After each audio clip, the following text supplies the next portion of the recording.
যদি এতই পড়ে তোমার মুসলমান নাম তুমি কেন ধারণ করো?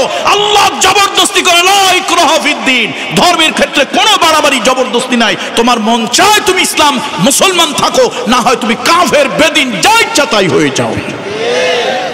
ফুড মিনিস্টার তারা, হোম মিনিস্টার তারা, প্রাইম মিনিস্টার তারা, সব তারা। দেশ চালায় মহিলারা, সুতরাং উল্টা সিধা হইলে তারা আমাদের নাগরিকত্ব ক্যান্সেল করে তারাও দিতে পারে।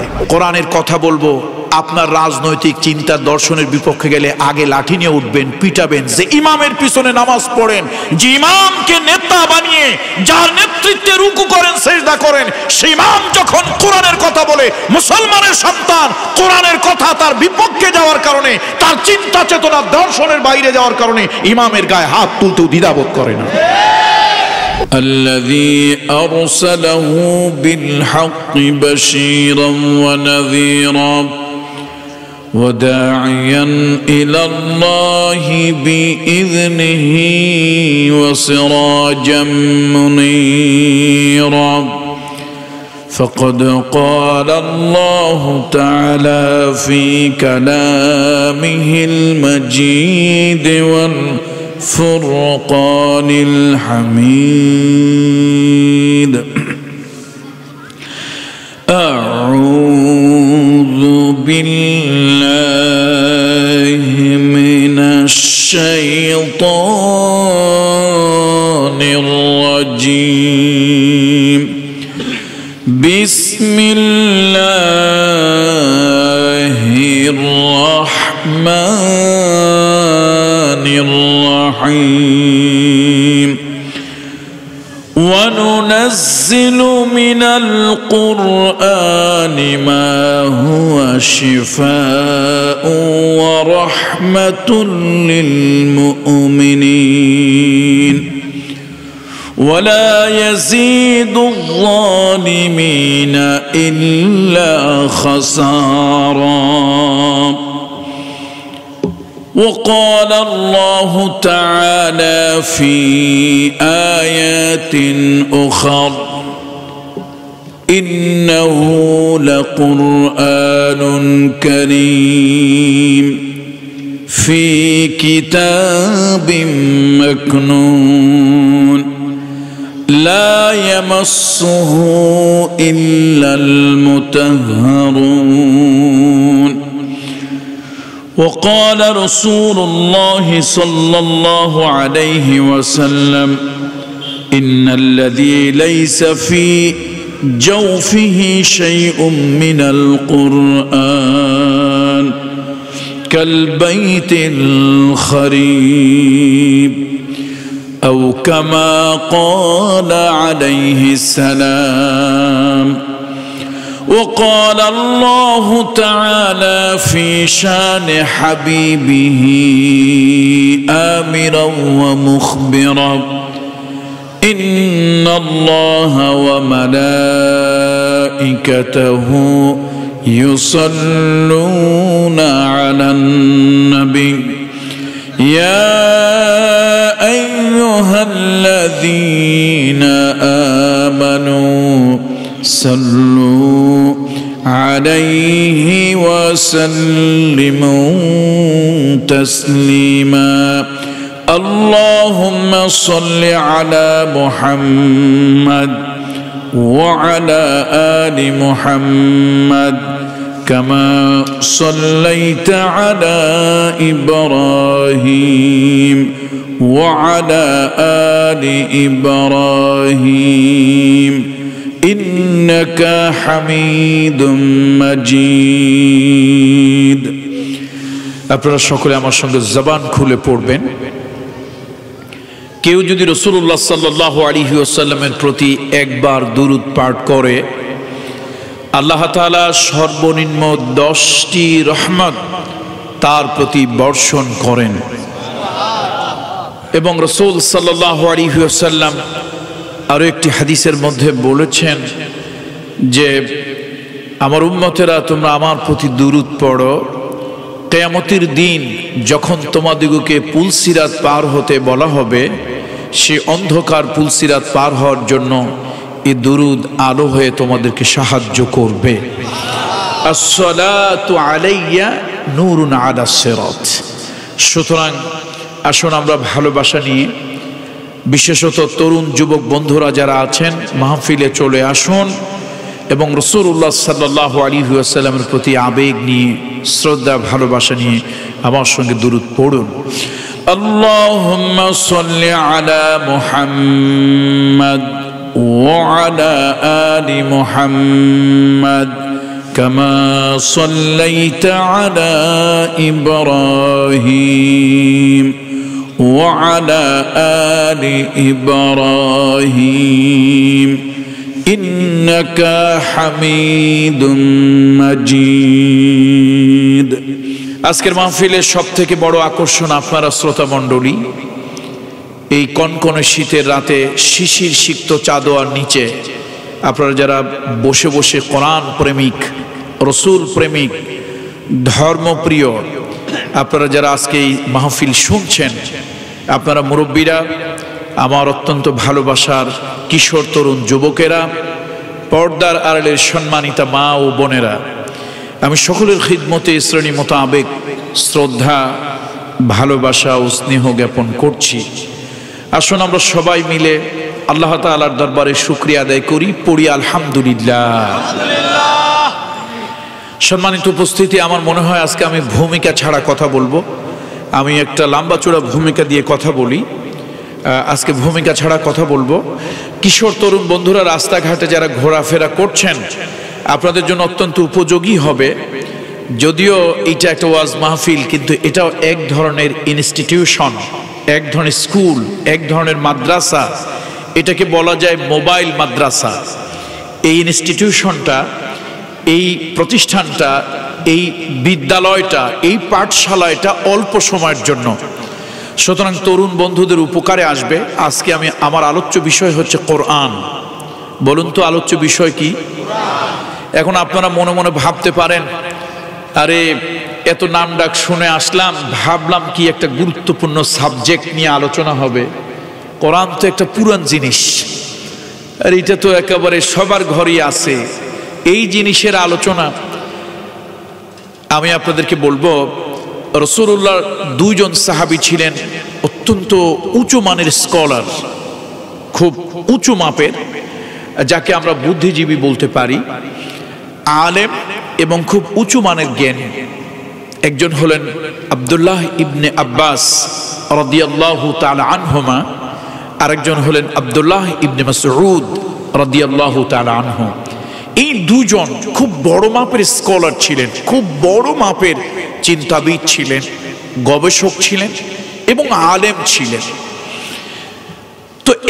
তো কিছু লোকেরা এই আব্দুল্লাহ ইবনে মাসউদকে প্রশ্ন করেছিল যে যুগের পরিবর্তন, কালের পরিবর্তন, সময়ের পরিবর্তন হবে, কোরআন কি পরিবর্তন হবে? তিনি বললেন না, কোরআন তো প্রশ্নই আসে না, ওহী ছাড়া কোরআন কখনো পরিবর্তন হয় না, হওয়া সম্ভব নয়।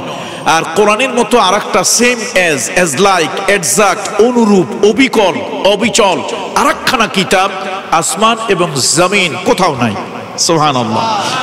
তো এখন তাদের প্রশ্ন ছিল আব্দুল্লাহ ইবনে মাসউদের কাছে যে যুগের তো পরিবর্তন হবে, সময়ের পরিবর্তন হবে, কালের পরিবর্তন হবে, এই কোরআন কি মানুষের প্রয়োজনীয়তা, চাহিদা কি পূরণ করতে পারবে? যেমন আমরাই বলি, আমরা 1400-1450 বছর পরে কোরআন নিয়ে কথা বলবো। সেই যুগ ছিল কোথায়? অনেক পুরান যুগ। কেউ কেউ একটু ঠাট্টা করে নাস্তিকের আবার বলে ওইটা মধ্যযুগ। তো এখন সেই ওদের নাস্তিকদের ভাষায় ধরে নিলাম, তাদের কথাই, যে সেই মধ্যযুগীয় কোরআন এই আধুনিক যুগে, টেকনোলজির যুগে, সায়েন্টিফিক এই টেকনোলজির যুগে, যখন পৃথিবীকে, আর এখন পৃথিবী বলা হয় না, পৃথিবীকে বলা হয় গ্লোবাল ভিলেজ, একটা সংযুক্ত গ্রাম।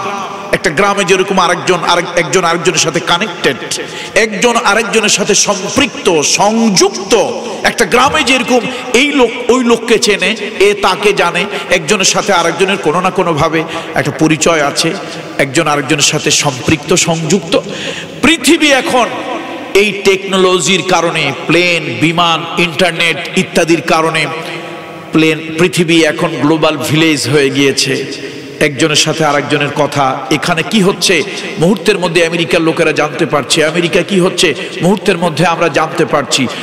তারপরে আকাশে আছে উপগ্রহ আছে, সেখানে সেগুলো আবার আমাদেরকে এগুলো ট্রান্সফার করছে। তো সব কিছু মিলিয়ে এই যুগে কোরআন মানুষের চাহিদা কি আসলে পূরণ করতে পারবে কিনা? আব্দুল্লাহ ইবনে মাসউদ বলেছিলেন, দেখো যুগের পরিবর্তন হবে ঠিক, কিন্তু কোরআনের তো পরিবর্তন হবে না। আল কুরআনু ইউফাসসিরুহুজ জামান, কোরআন যেমনটি লৌহে মাহফুজ থেকে এসেছিল তেমনটি থাকবে, কিন্তু প্রত্যেক যুগ বলবে কোরআন আমাদের জন্যই। বলুন সুবহানাল্লাহ। সুতরাং আমি আমার ইয়াং জেনারেশন, আমি আমার তরুণ যুবক বন্ধুদেরকে বলবো, এই তরুণ যুবক বন্ধুরা এখন টেকনোলজির কারণে, মোবাইলের কারণে, ইন্টারনেটের কারণে তারা এখন ধ্বংসের দিকে চলে যাচ্ছে। গত কিছুদিন আগে একজন খুব বাংলাদেশের বড় মাপের একজন ব্যক্তিত্ব, আমি তার নামটা বললাম না, উনি দুঃখ করে বলছিলেন যে আমার কাছে সন্দেহ হচ্ছে যে আগামী 10 বছর পরে বই খাতা থাকবে কিনা সন্দেহ। যদিও এটা ভালো, এখন তো মানে ইন্টারনেটে ই সিস্টেমে অনেক কিছুই চলে আসছে, কিন্তু তারপরও ছাত্রদের কাছে খাতা কলম থাকা দরকার। খাতা কলম না থাকলে সমস্যা। কিন্তু আমার ছেলেরা, আমার ইয়াং জেনারেশন, এই প্রজন্মের লোকেরা, জানি না আগামী 10 বছর পর তাদের কি অবস্থা হবে, লেখা তারা অভ্যস্ত থাকবে কিনা, তারা খাতায় লিখতে পারবে কিনা, এটা সন্দেহ। তো সুতরাং সবকিছু মিলিয়ে আমি তরুণদেরকে বলবো, মাইকের আওয়াজ যতদূর যাচ্ছে, খুব লম্বা চূড়া কথা আমি বলবো না। এক হুজুর চোখ বন্ধ করে ওয়াজ শুধু করতেছে, কতক্ষণ পর চোখ খুলে দেখলো সর্বনাশ, পুরো মাঠ ফাঁকা। শেষে দেখলো একটা লোক চাদর মুড়ি দিয়ে বসে আছে। হুজুর ভাবলো এই উচ্চ অঙ্গের ওয়াজ বোধহয় একটা লোকেরই তাসির করছে, একটা লোকেরই আসর হয়েছে। বললো, বাবা আসো, তোমার একটু দোয়া করে দেই। লোকটা চাদর ফেলে বলল, হুজুর উল্টা বুঝবেন না, আমি কিন্তু শ্রোতা না, আমি মাইকের অপারেটর। আপনি বেচারা যেই যে চোখ বন্ধ করে ওয়াজ শুরু করছেন, আপনি মাইকও ছাড়েন না, আমিও যেতে পারি না। তো আমি কিন্তু এরকম বেওকুফ নই। ইংরেজিতে একটা কথা আছে, common sense is that sense which is not common for all. তো আলহামদুলিল্লাহ, আলহামদুলিল্লাহ, সুম্মা আলহামদুলিল্লাহ, বেইজনিল্লাহ, বেফাদলিল্লাহ, আল্লাহ তাআলার অনুগ্রহ, কৃপা, করুণা, আমার কিন্তু এখনো কমন সেন্সটা ঠিক আছে, আলহামদুলিল্লাহ। সুতরাং আপনারা অধৈর্য হবেন, উঠি উঠি ভাব করবেন, আর আমি শুধু বলতেই থাকবো, এরকম বেওকুফ আমি নই। অ্যাটলিস্ট ঘন্টা খানিক সময় কি থাকবেন দয়া করে আপনারা? থাকবেন তো ইনশাআল্লাহ? বলুন। আল্লাহ তাআলা কোরআন শোনার জন্য, আপনার সেই আরশে আজিমের কোরআন, লৌহে মাহফুজের কোরআন, আমাদের জন্য পুরাতন কোরআন থেকে আজকে আমরা শুনবো। পর্দা আড়ালে সম্মানিতা মা এবং বোনেরা, গ্রামের মধ্যে মাহফিল নিশ্চয় মহিলারাও আছেন। আমি কথাগুলো সহজ করে বোঝানোর চেষ্টা করব, যাতে মা বোনদেরও কিছু কাজে লাগে, মা বোনদেরও কিছু কাজে লাগে। পৃথিবীতে যা কিছু কল্যাণকর, অর্ধেক তার গড়িয়াছে নারী, অর্ধেক তার নর। সুতরাং মহিলাদেরকে বাদ দিয়ে তো আমরা শুধুমাত্র পুরুষদেরকে নিয়ে চিন্তা করলে চলবে না, চলবে। আর দেশ চালায় মহিলারা, সুতরাং উল্টা সিধা হইলে তারা আমাদের নাগরিকত্ব ক্যান্সেল করে তাড়ায়ও দিতে পারে। কথা ঠিক না বলেন? ফুড মিনিস্টার তারা, হোম মিনিস্টার তারা, প্রাইম মিনিস্টার তারা, সব তারা। সুতরাং মহিলাদের কথাও বলতে হয়। যা হোক, বলুন তো আজকে আমাদের আলোচ্য বিষয়, মওজু', সাবজেক্ট কি হবে আজকে? কোরআন, কোরআনুল কারীম, আল কোরআনুল কারীম। এটা নিয়ে আজকে আমরা কথা বলবো। অনেক পুরাতন কিতাব, কিন্তু পৃথিবীতে একটি অবিস্মরণীয় কিতাব। কিন্তু দুর্ভাগ্য কি জানেন, এই কিতাবটা মরার বাড়ির খতম পড়া ছাড়া, এই কিতাবটা মরার বাড়ির খতম পড়া ছাড়া, আর একটু জিন ভূতে ধরলে ঝাড়ফুঁক ছাড়া, এই কিতাব এখন আধুনিক যুগে কি কাজে লাগে? কোনো কাজে লাগে? হ্যাঁ, কারা বলছেন লাগে? তারা ঠিক হয়ে থাকেন। লাগে? ও মুসলমান, আমি বললাম লাগে না। টেকেরহাট থেকে পীর সাহেব, পীরজাদা ওয়াজ করার জন্য এনেছেন। কোরআনের কথা বলবো, আপনার রাজনৈতিক চিন্তা দর্শনের বিপক্ষে গেলে আগে লাঠি নিয়ে উঠবেন, পিটাবেন। যে ইমামের পিছনে নামাজ পড়েন, যে ইমামকে নেতা বানিয়ে যার নেতৃত্বে রুকু করেন, সিজদা করেন, সেই ইমাম যখন কোরআনের কথা বলে, মুসলমানের সন্তান কোরআনের কথা তার বিপক্ষে যাওয়ার কারণে, তার চিন্তা চেতনা দর্শনের বাইরে যাওয়ার কারণে ইমামের গায়ে হাত তুলতেও দ্বিধাবোধ করে না। বলছেন লাগে? হুজুকে মাতাল জাতি আমরা। কি কাজে কোরআন শরীফ লাগে? ওই মরার বাড়ি খতম পড়লে, ভাড়া করে কিছু হুজুর টুজুর এনে খতম পড়লে এই কাজটা লাগে। এছাড়া লাগে কোন জায়গায় কোরআন? কোথায় লাগে? যে জাতি কোরআন ছেড়েছে, আরশে আজিমের মালিক ওই জাতিকে ছেড়ে দিয়েছে। পৃথিবীতে আজকে অবহেলিত, নিগৃহীত, নির্যাতিত, অত্যাচারিত, নিগলেক্টেড যে জাতি, সে জাতির নাম মুসলমান। অথচ ইসলামের মতো এত মানবিক, এত যৌক্তিক, এত সায়েন্টিফিক, মোর সায়েন্টিফিক ধর্ম, রিলিজিয়ন, আল্লাহর কসম পৃথিবীতে আরেকটা নাই। আপনি মানব সমাজে মানুষকে চালানোর জন্য বলবেন, ঢাকা বিশ্ববিদ্যালয়ের বারান্দায় জীবনের 7টা বছর তো কেটেছে। কিছুদিনের জন্য হলো আমি রাষ্ট্রবিজ্ঞান, পলিটিক্যাল সায়েন্সের ছাত্র ছিলাম। সুতরাং বলবো, পৃথিবীতে ইসলাম মানুষের চিন্তা চেতনায়, বুদ্ধি বিবেকে যে আধুনিকতা এনেছে, পৃথিবীর কোন সভ্যতা এই আধুনিকতা পৃথিবীতে আনতে পারেনি। ইসলামের মতো এত আধুনিক ধর্ম, ইসলামের মতো এত যৌক্তিক ধর্ম, ইসলামের মতো এত প্রয়োজনীয় ধর্ম, ইসলামের মতো বিজ্ঞান মনস্ক ধর্ম, এটা আল্লাহর জমিনে আর নাই। তার কারণ থাকবে কেমনে? আল্লাহ তো বলেই দিয়েছেন, আল-ইয়াওমা আকমালতু লাকুম দীনাকুম ওয়া আতমামতু আলাইকুম বিনি'মাতি ওয়া রাদিতু লাকুমুল ইসলাম দীনা। সুতরাং সেই ইসলামের মূল যার কাছে, সে হলো কোরআন। আজকে সে কোরআন বড় অবহেলিত, আজকে কোরআন বড় নিগৃহীত। আহারে, সে কোরআন নিয়ে আমরা কথা বলবো। বন্ধুরা আমার, মুরব্বীরা আমার, আল্লাহ তাআলা কুরআনুল কারীমের মধ্যে সূরা বনী ইসরাঈলের মধ্যে আল্লাহ তাআলা বলেন, وَنُنَزِّلُ مِنَ الْقُرْآنِ مَا هُوَ شِفَاءٌ وَرَحْمَةٌ لِلْمُؤْمِنِينَ। আমি অবতীর্ণ করেছি কোরআন, মা হুয়া শিফা, যা হলো ঔষধ, প্রতিষেধক, ও রহমাতুন, আর যা হলো করুণা, রহমত, দয়া, লিল মুমিনিন, ইমানদারদের জন্য। ওয়ালা ইয়াজিদুজ জালিমিনা ইল্লা খাসারা। আর আমার কোরআন যারা মানতে চায় না, আমার কোরআন যারা গ্রহণ করতে চায় না, আমার কোরআন যৌক্তিক কিতাবের উপরে যারা জুলম করে, এ কোরআন বাদ দিয়া অন্য কোন তন্ত্র মন্ত্র, আইন কানুন যারা গ্রহণ করে, কোরআনের প্রতি যারা জুলম করে, ওয়ালা ইয়াজিদুজ জালিমিনা ইল্লা খাসারা, তাদের জন্য ক্ষতিগ্রস্ত হওয়া ছাড়া আর কিছুই নাই। নাউযুবিল্লাহি মিন যালিক। আজকে মুসলিম মিল্লাত ক্ষতিগ্রস্ত, লাঞ্ছিত, অপমানিত, অপদস্থ। পৃথিবীর কোন জায়গায় মুসলমান ভালো আছে? কোথায় ভালো আছে? মুসলমান, তোমার শিক্ষা বিজাতি নিয়েছে, বিজাতির পচা গান্দা শিক্ষা তুমি নিয়েছো। মুসলমানের মধ্যে না আছে কোরআনের তেলাওয়াত, না আছে কোরআনের চর্চা। স্কুল কলেজে যাও, একটু ধর্মীয় শিক্ষা ছিল, তারপরে নাম হয়েছে নৈতিক শিক্ষা। এগুলো এখন এই করোনা প্যান্ডামিকের কারণে আস্তে আস্তে এগুলো নাকি বন্ধ হয়ে যাওয়ার একটা উপক্রম হয়েছে। এগুলো শিখাইলে দুনিয়ার কোনো কাজ বাজ কিচ্ছু হয় না, সুতরাং এগুলি দরকার নাই। আল্লাহ আল্লাহ আল্লাহ আল্লাহ, আমি চিন্তা করি সমাজটা জঙ্গল না হয়ে যায়, হয়ে গেছে অলরেডি। জঙ্গলের প্রাণীর ভিতরে দয়া আছে, মায়া আছে, ভালোবাসা আছে। জঙ্গলের প্রাণী অপ্রয়োজনে একটা প্রাণী আরেকটা প্রাণীর উপরে আক্রমণ করে না, অথচ এই মানুষ এত হিংস্র, প্রয়োজনে তার চৈতার্থ করার জন্য হিংস্রতাকে আরেকটা মানুষের উপরে আঘাত করে। 40 টুকরা পর্যন্ত একটা মানুষকে করতে দ্বিধাবোধ করে না। ন্যাশনাল জিওগ্রাফি একটা চ্যানেল, আমাকে একবার এক লোক ওর একটা ভিডিও আমাকে দিয়েছে যে আপনি এই ভিডিওটা একটু দেখেন, এই ভিডিওটা একটু দেখেন।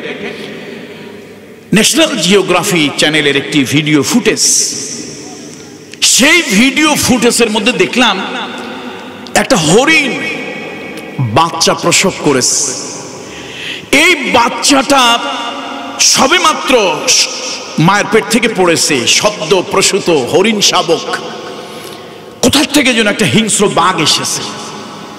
এখন হরিণের দিলের মধ্যে বাচ্চার প্রতি মায়া, আবার নিজের প্রাণের জন্য ভয়। বাচ্চার প্রতি মায়া, প্রাণের জন্য ভয়। সে কি করছে? 2 কদম সামনে যায়, 4 কদম পিছনে আসে। 2 কদম সামনে যায়, 4 কদম পিছনে আসে। এক পর্যায়ে বাঘটা যখন তার কাছাকাছি এলো, সে ভয়তে দূরে সরে গেল। বাঘটা বাচ্চাটার কাছে এসে তার নাক দিয়ে কিছু একটা অনুভব করলো। তার কাছে তার ভিতরে অনুভূত হলো কিছু। সে জিহ্বা দিয়ে এই সদ্য প্রসূত এই বাচ্চাটাকে চেটে চেটে চেটে চেটে পরিষ্কার করলো। সে উঠে দাঁড়াতে পারছে না, উঠতে সাহায্য করলো। এরপরে বাচ্চাটাকে নিয়ে খেলাধুলো করছে। হঠাৎ করে আরো কিছু বাঘ বা হিংস্র এরকম কিছু প্রাণী এলো। এবার ওর তো আর হাত নাই, তাকে নিরাপদ দূরত্বে নিয়ে যাওয়ার জন্য বাচ্চাটাকে কামড়ে ধরে নিরাপদ দূরত্বে নিয়ে যাচ্ছে। একটা হিংস্র প্রাণী বাঘ, একটা অসহায় হরিণ শাবকের প্রতিও তার মাতৃত্ব, মমত্ব আছে, দয়া আছে, অনুভূতি আছে। আর আমরা মানুষ আশরাফুল মখলুকাত, আমরা আশরাফুল মখলুকাত, সৃষ্টির সেরা মানুষ। এই মানুষের আদি পিতাকে আল্লাহ তাআলা হুকুম দিয়েছিলেন, ফেরেশতারা আমার আদমকে সেজদা করো। কত সম্মানী হলে ফেরেশতাদেরকে আল্লাহ হুকুম দেয় আদমকে সেজদা করো। ফাসাজাদুল মালাইকা কুল্লুহুম আজমাইন, ফেরেশতারা আদমকে সেজদা করেছিল। তাহলে বোঝা গেল ফেরেশতার থেকে আদমের মূল্য মর্যাদা বেশি। বলুন সুবহানাল্লাহ। আমরা হলাম সে আদমের সন্তান, ফেরেশতার থেকে আমাদের দাম অনেক বেশি, অনেক বেশি, মূল্য অনেক বেশি।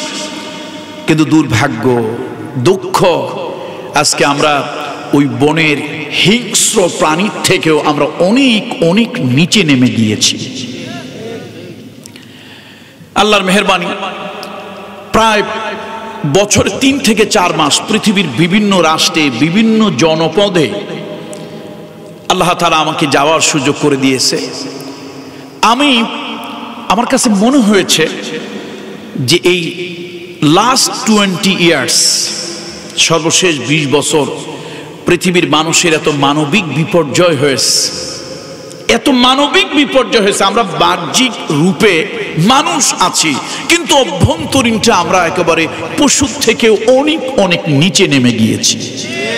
আপনারা কি আমার প্রতি অসন্তুষ্ট হচ্ছেন? আসলে বাস্তবিক যদি আপনি হৃদয় দিয়ে অনুভব করেন তাহলে এটাই মনে হবে। এই জন্য আসুন কোরআনের সোহবতে আসি। কোরআন আমাদের ভিতরে মানুষত্ব জাগ্রত করবে, কোরআন আমাদেরকে মানুষ বানিয়ে দেবে। আজকের এই আয়াত আমি আপনাদের কাছে এই জন্য তেলাওয়াত করেছি। আল্লাহ তাআলা বলছেন, শোনো, পৃথিবীর তোমরা প্রত্যেকটা মানুষ রোগী, ইচ এন্ড এভরিবডি, প্রত্যেকটা মানুষ তোমরা রোগী। কারো মধ্যে আছে লোভের রোগ, কারো মধ্যে আছে হিংসার রোগ, কারো মধ্যে আছে মানুষ হত্যার রোগ, কারো মধ্যে আছে মানুষের রক্ত নিয়ে হোলি খেলার রোগ, কারো মধ্যে আছে সম্পদ জমা করার রোগ, কারো মধ্যে আছে হিংসা বিদ্বেষের রোগ। পৃথিবীর সব রোগের চিকিৎসা আমি আল্লাহ তাআলা যেই কিতাবের মধ্যে রেখেছি তার নাম কোরআন। ওয়া নুনাজ্জিলু মিনাল কোরআন মা হুয়া শিফা, এটা হচ্ছে প্রতিষেধক। আমাদের দেহের অসুখ হলে আমরা ঔষধ খাই। আল্লাহ তাআলা দৈহিক এবং মানবিক, আধ্যাত্মিক, আত্মিক সকল রোগের চিকিৎসা আল্লাহ তাআলা কোরআন করেছেন। সুবহানাল্লাহ পড়ুন। আচ্ছা, এই মাহফিলে, মজলিসে কোনো মুরব্বী অথবা কোনো তরুণ যুবক বন্ধু কি আছেন বলতে পারবেন যে আমার কোনো রোগ নাই? শারীরিক মানসিক একটা না একটা রোগ আপনার আছেই। পাশের বাড়িওয়ালার সম্পদ বাড়ে, আপনার খালি চোখ জ্বলে, এটা একটা রোগ। পরশ্রী কাতরতা, এটা একটা রোগ। অন্যের সন্তান ভালো হয়, আপনি দেখে আপনার হৃদয়ের মধ্যে জ্বলে, এটা একটা রোগ। আলেম ওলামারা কোরআন হাদিসের পক্ষে কথা বলে, আপনার চিন্তা লাগে না, আপনার গায়ের মধ্যে অ্যালার্জি হয়, এটা হলো একটা রোগ। হাজার ধরনের রোগ আছে, হিংসা, বিদ্বেষ, বিভিন্ন ধরনের রোগ আছে। আরেক শ্রেণীর রোগ আছে, দুনিয়ার সব নিজের মনে হয়, খালি সব নিজের মনে হয়, সম্পদ আছে, আরো চাই আরো চাই। ওই যে কাজী নজরুল বলেছিল, এ দুনিয়ায় হায় সেই বেশি চায়, নজরুল বলছিল না রবীন্দ্রনাথ ঠাকুরের, এ দুনিয়ায় হায় সেই বেশি চায়, আছে যার ভুরি ভুরি রাজার হস্ত, করে সমস্ত কাঙ্গালের ধন চুরি। সম্ভবত রবি ঠাকুরের, রবীন্দ্রনাথ ঠাকুরের। সম্মানিত উপস্থিতি, আমাদের তরুণ প্রজন্ম কতটা ধ্বংসের দিকে যাচ্ছে, কতটা খারাপের দিকে যাচ্ছে। গরু ছাগল জবা করলে তার সামনে আর একটা জিন্দা থাকে, ওইটার মধ্যে কোনো অনুভূতি আসে না। এখানে কোরআনের কথা চলতেছে, আমরা অনুভূতির দিক থেকে এতটা ভোঁতা হয়ে গিয়েছি গরু ছাগলের মতো।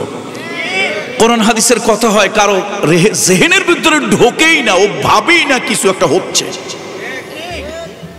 আরে কোথায় যাই কোথায় যাই। বলছিলাম সমাজটা জঙ্গলের থেকে খারাপ হয়ে গেছে। অনেকে বোধহয় আমার একটু খারাপ চোখেই দেখছিলেন, চিন্তা করছিলেন, লোকটা তো উল্টা কথা বলা শুরু করেছে। আমার তো মনে হয় জঙ্গল অনেক ভালো আছে।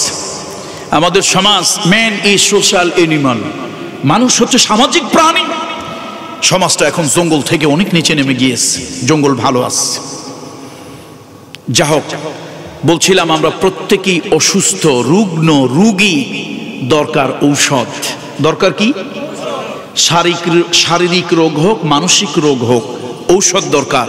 আল্লাহ তাআলা বলছেন, শোনো পৃথিবীর মানুষ, তোমাদের জন্য আমি একটা ঔষধ পাঠিয়েছি। শারীরিক রোগ, মানসিক রোগ, দৈহিক রোগ, আত্মিক আধ্যাত্মিক রোগ, যে কোনো রোগ হোক, আমার কোরআনকে যদি শেফা হিসেবে গ্রহণ করো, তোমরা একটা পিউরিফাই মানুষ হয়ে যাবে, পরিশুদ্ধ মানুষ হয়ে যাবে, সুস্থ মানুষ হয়ে যাবে, আমার জান্নাতি মানুষ হয়ে যাবে। বলুন সুবহানাল্লাহ। বিশ্বনবী বললেন, মানবতার মহান শিক্ষক মুহাম্মদুর রাসূলুল্লাহ সাল্লাল্লাহু আলাইহি ওয়াসাল্লাম বলেছেন, হাদিস খানা ইবনে আব্বাস থেকে বর্ণিত, قال رسول الله صلى الله عليه وسلم إن الذي ليس في جوفه شيء من القرآن كالبيت الخريب। নিশ্চয় যে দেহের মধ্যে কোরআন নাই, নিশ্চয় যে হৃদয়ের মধ্যে কোরআন নাই, নিশ্চয় যে আত্মার মধ্যে, জেহেনের মধ্যে কোরআন নাই, সেইটা হলো একটা বিরান বাড়ি, ছাড়া বাড়ি। যেই বাড়ির ভিতরে 50 বছর, 100 বছর, 200 বছর কোনো মানুষ থাকে না। ওই বাড়ির মধ্যে কি থাকে? সাপ থাকে, বিচ্ছু থাকে, জিন ভূত থাকে। ওই বাড়ির মধ্যে থাকে আপনার বিভিন্ন ধরনের ক্ষতিকর প্রাণী, চামচিকা, তেলাপোকা থাকে, সাপ বিচ্ছু থাকে।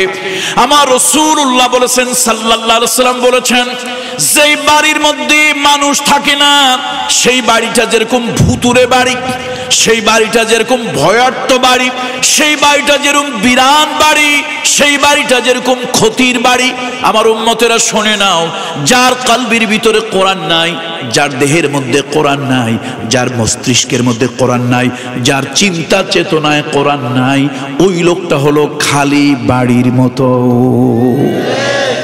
চামচিকা, তেলাপোকা, ইঁদুর, বাদুড়ে ভরে আছে, ভয়ার্ত বাড়ি। ওই বাড়ি তোমার জীবন হননের কারণ হয়ে যাবে। যে বাড়িতে মানুষ বসবাস করে না, 50-100 বছর কোনো বাড়ি মানুষ বসবাস না করলে সে বাড়ি থাকে? বলুন, বাড়ি থাকে? কথা আমার নয়, মানবতার মহান শিক্ষক মুহাম্মদ রাসূলুল্লাহ সাল্লাল্লাহু আলাইহি ওয়াসাল্লাম। সুতরাং আমার মুরব্বীরা,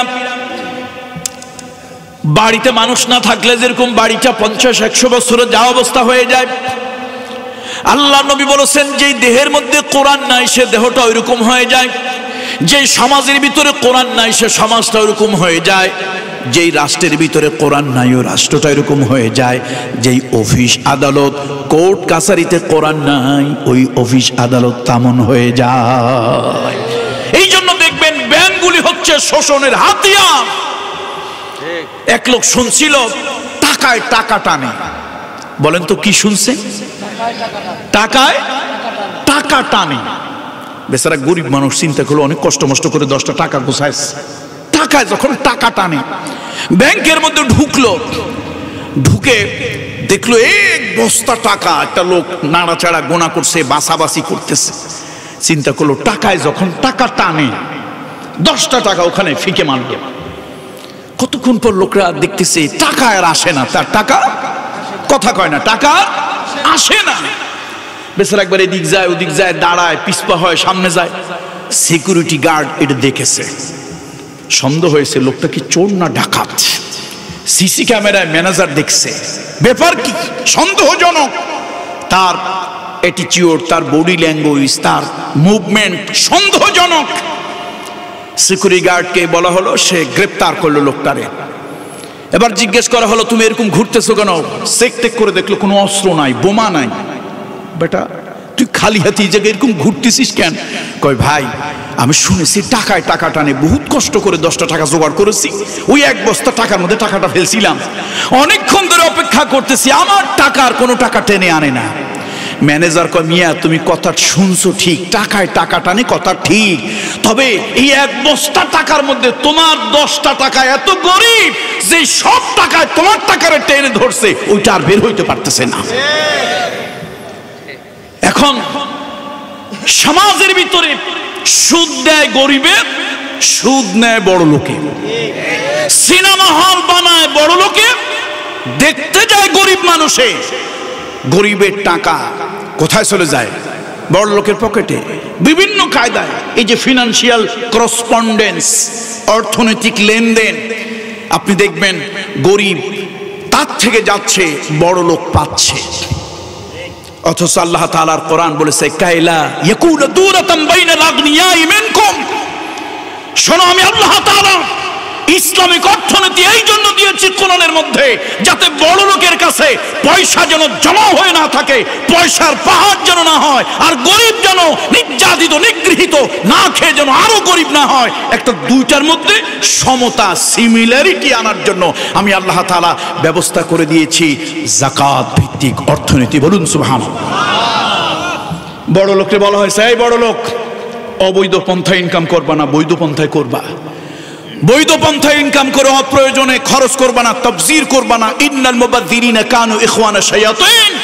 প্রয়োজনে যা লাগে তাই খরচ করো, বেশি করবা না, অহেতুক করবা না, আননেসেসারি করবা না।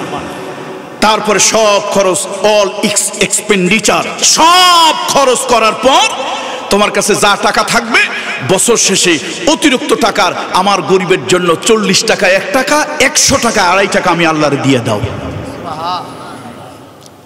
কয় টাকার 1 টাকা? 40 টাকার 1 টাকা, 100 টাকা 2.5 টাকা আমারে দিয়ে দাও, আমাকে দিয়ে দাও। কেন দেব? কেন দেব? জবাব এলো, ফিহে হক্কুস সাইল ওয়াল মাহরুম। এই জন্য দেবে, তোমার এই টাকার ভিতরে গরিবের, বঞ্চিত, শোষিত, নিগৃহীত, নির্যাতিত, অভাবী মানুষের অধিকার আছে। দে হ্যাভ রাইটস, অধিকার আছে তার ওখানে, এই জন্য দাও। বলতেছিলাম কোরআন আছে কোথায়? আছে কই? যাও একটু মসজিদে আছে, আপনারা কোরআন পড়েন না, ফাজাইলের কিতাব নিয়ে পড়ে থাকেন। আছে কই কোরআন? ওই বলছিলাম কয় জায়গা আছে। মানুষ মারা গেলে এখানে কেউ বাধা টাদা দেয় না, ভাড়াটিয়া লোক, ভাড়া ছাড়া লোক এসে কোরআন পড়ে। আর একটা হলো, কাউরে জেনে টেনে ধরলে কয় যে ইমাম সাহেবের কাছে নেও, একটু কোরআন পড়ে ফু দিলে কাজ হবে, জেন যাবে। অথচ ইসলামের ইতিহাস বলে কোরআন শুনে আরো জেনেরা কাছে আসছে। মুহাম্মদ রাসূলুল্লাহ সাল্লাল্লাহু আলাইহি ওয়াসাল্লাম তার কোরআন বন্ধ করে দেওয়ার জন্য কাফেররা যখন চেষ্টা করলো, লা তাসমাউ হাদাল কোরআন, এই কোরআন শুনিও না।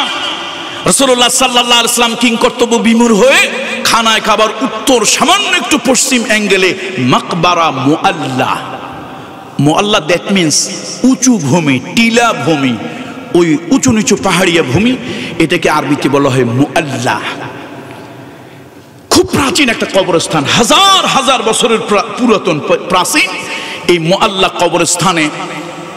কবরস্থানটা একটু নিরিবিলি, গ্রামের কবরস্থান আছে না, আগেকার দিনে তো লোকেরা ভয়তে অনেক সময় কবরস্থানের পাশ দিয়ে যেত না।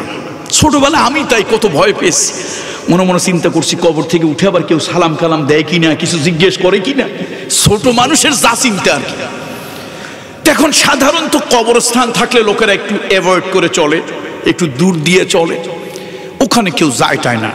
মুহাম্মদ সাল্লাল্লাহু আলাইহি ওয়াসাল্লামের উপরে যখন 144 জারি হলো, কোরআন তেলাওয়াত করা যাবে না, এই কোরআন বড় জাদুকরী, এই কোরআন যার মর্ম স্পর্শ করে সে পাগল হয়, সে ধর্মান্তরিত হয়, সুতরাং কোরআন তেলাওয়াত বন্ধ, কোরআন তেলাওয়াত। রাসূলুল্লাহ সাল্লাল্লাহু আলাইহি ওয়াসাল্লাম মাকবারা মুআল্লায়, আলহামদুলিল্লাহ এখানে হাজী সাহেবরা অনেক আছেন, তারা তো দেখেছেন, আল্লাহ আপনাদেরকেও যখন নিবে আপনারাও দেখবেন। সেই মাকবারা মুআল্লায় নিরিবিলি একটা জায়গায় রাসূলুল্লাহ সাল্লাল্লাহু আলাইহি ওয়াসাল্লাম মনের আবেগ দিয়ে, হৃদয়ের আবেগ আর দরদ দিয়ে রাসূলুল্লাহ সাল্লাল্লাহু আলাইহি ওয়াসাল্লাম কোরআন তেলাওয়াত করছেন।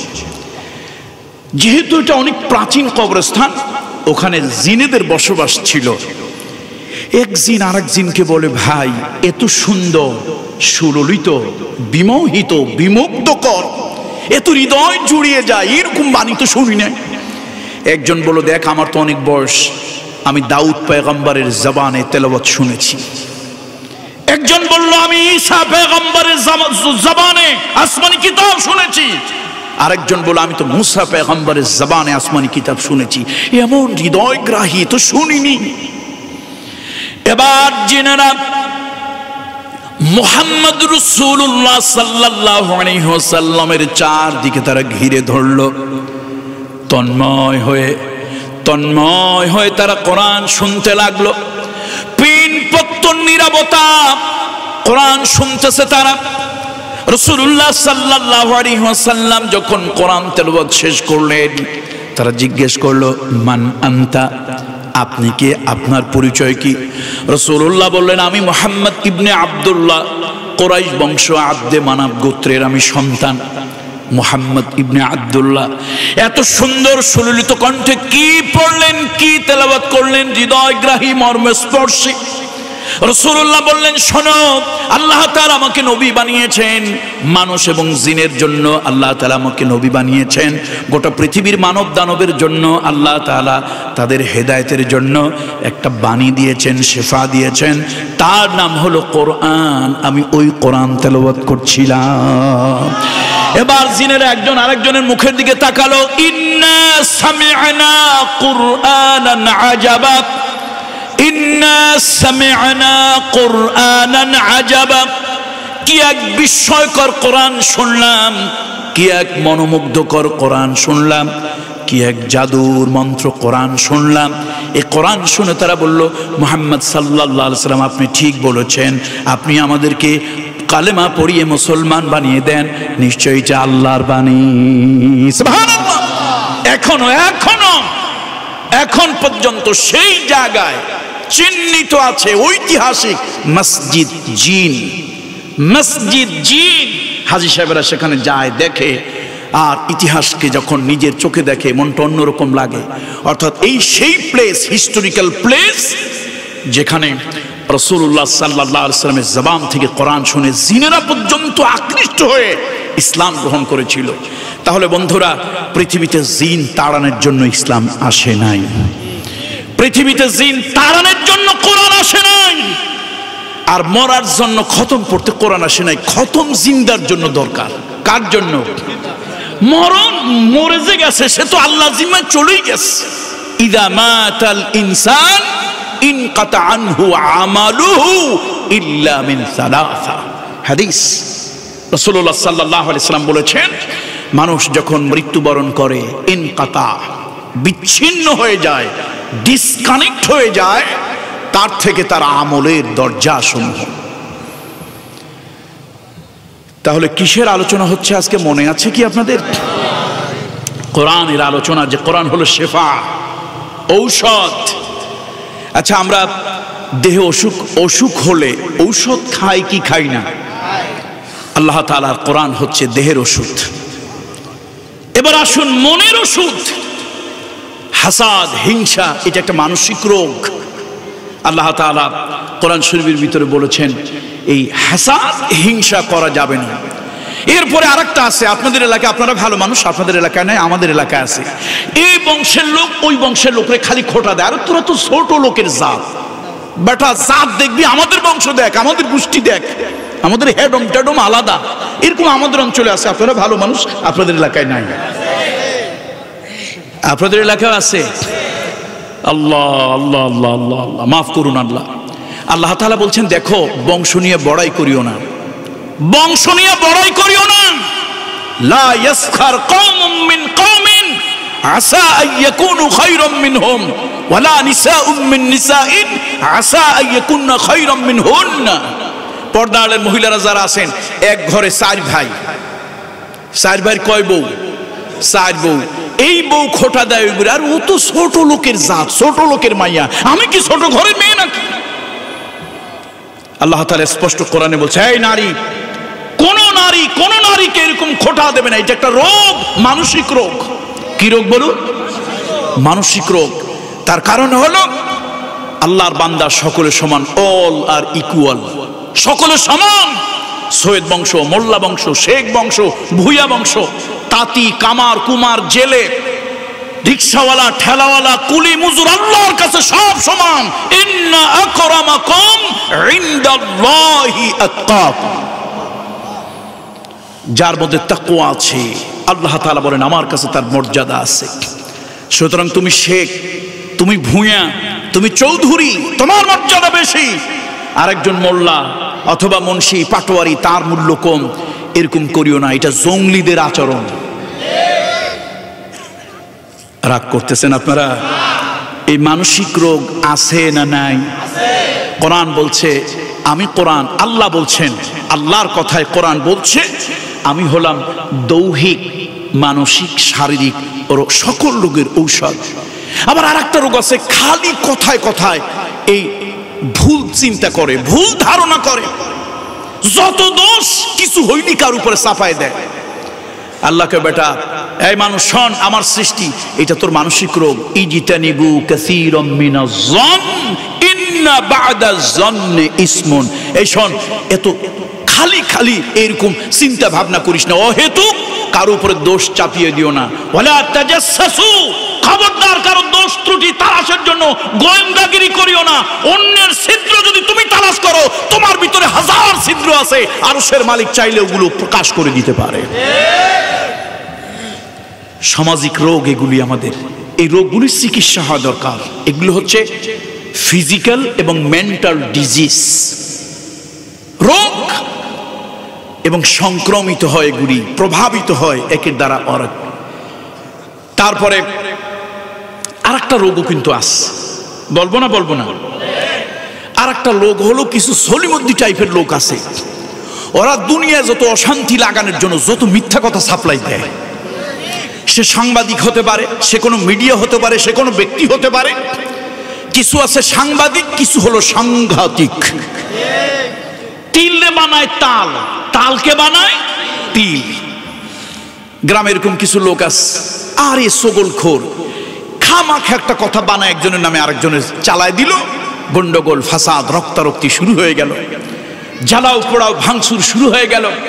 আল্লাহ তাআলা কয়, এটা তোদের একটা মানসিক রোগ। বান্দারা শোন, আমি ঔষধ দিয়ে দিলাম। ইন জাআকুম ফাসিকুম বিনাবাইন ফাতাবাইয়িনু, ইন জাআকুম ফাসিকুম বিনাবাইন ফাতাবাইয়িনু। খবরদার, কেউ কোনো সংবাদ দিলে, কেউ কোনো তথ্য দিলে যাচাই বাছাই ছাড়া তথ্য গ্রহণ করিও না। তুমি যদি তথ্য গ্রহণ করো, মারামারি, কাটাকাটি, আগুন জ্বালিয়ে দাও, তোমার সমাজে অশান্তির দাবানল জ্বলে উঠবে। ফাতুসবিহু আলা মা ফাআলতুম নাদিমিন। এক সময় তোমরা যা করছো তার জন্য তোমরা লজ্জিত হয়ে যাবে। এই বংশের লোক বললো ওই বংশের লোকরে, এই দলের লোক বললো ওই দলের লোকরে, আরে ভাই তোমাদের লোক ওখানে 3টে মার্ডার করে ফেলছে, কিচ্ছু না। মিথ্যা তথ্যটা দিল, ওই দলের পোলাপান বের হইলো, জ্বালাও পোড়াও শুরু করলো, ভাঙচুর শুরু করলো, অনেক ক্ষতি হওয়ার পর জানলো কিচ্ছুই হয় নাই। আল্লাহ কয়, ফাতুসবিহু আলা মা ফাআলতুম নাদিমিন। তোমার যদি বিবেক থাকে, তুমি বিবেকের আদালতে লজ্জিত হয়ে যাবে, আমি কাজটা করলাম কি। এই জন্য আগে চিন্তা ভাবনা করো। বলতেছিলাম সামাজিক মানসিক ব্যাধি রোগ আছে কি নাই? সব রোগ থেকে বাঁচার জন্য ঔষধ কোনটা? আল্লাহু আকবার, বলুন আল্লাহু আকবার। এই কিতাবকে আল্লাহ বলেছেন আজিম কিতাব। কোন কিতাব বলেছেন? আজিম কিতাব। এবং এই কিতাব যার উপরে অবতীর্ণ হয়েছে আল্লাহ তাকেও বলেছেন আজিম। এই কিতাবকে আল্লাহ কি বলেছেন বলুন সবাই প্লিজ? আজিম। যার উপর অবতীর্ণ হয়েছে আল্লাহ তাকে বলেছেন কি? আজিম। ওয়ালাকাদ আতাইনাকা সাবআম মিনাল মাসানি ওয়াল কুরআনাল আযীম। আল্লাহ তাআলা বলেন আমি আপনাকে আজিম কিতাব দিয়েছি। আমার এই কিতাব যার উপরে অবতীর্ণ হলো সেই নবী মুহাম্মদুর রাসূলুল্লাহ সাল্লাল্লাহু আলাইহি ওয়াসাল্লাম, আল্লাহ তাআলা তার ব্যাপারে বললেন আপনি আজিম। ওয়া ইন্নাকা লাআলা খুলুকিল আযীম। এখন আমার মুরব্বীরা, পর্দা আলে সহজ সরল মা বোনরা, আমার ইয়াং জেনারেশন তরুণ বন্ধুরা যদি বলে আমরা তো মাদ্রাসায় পড়ি নাই, আজিম কি জিনিসটা কি? আলেম ওলামারা আছে, আমি কিন্তু আলেমদের জন্য ব্যাখ্যা করব না। মাদ্রাসার তলিবুল ইলম ভাইরা, ছাত্র বন্ধুরা আছেন, আপনাদের জন্য ব্যাখ্যা করব না। তার কারণ আপনাদের ব্যাখ্যা শোনার, জানার, শেখার অনেক জায়গা আছে। আমি বলবো এই সাধারণ মানুষগুলোর জন্য দিনের দ্বারা যেন তারা উপকৃত হন। আজিম কি? এক কথায় আপনাদেরকে বোঝানোর জন্য সহজ কথায়, আজিম হচ্ছে এমন জিনিস যার তুলনা, যার উপমা, যার দৃষ্টান্ত, যার মেসাল, যার সমকক্ষ, যার সমপর্যায়, যার অনুরূপ আরেকটা জিনিস নাই, সেটা হলো আজিম। তাহলে কোরআন হলো আজিম কিতাব। এই কোরআনের অনুরূপ, সেম এজ লাইক, এক্সাক্ট, অবিকল, অবিচল অনুরূপ আর একটা কিতাব আসমান জমিন কোথাও নাই, কোথাও নাই। সুতরাং সেই কিতাব মানতে মুসলমানের সন্তানের এত পড়ে কেন? যদি এতই পড়ে তোমার মুসলমান নাম তুমি কেন ধারণ করো? আল্লাহ জবরদস্তি করে লা ইকরাহা ফিদ্দিন।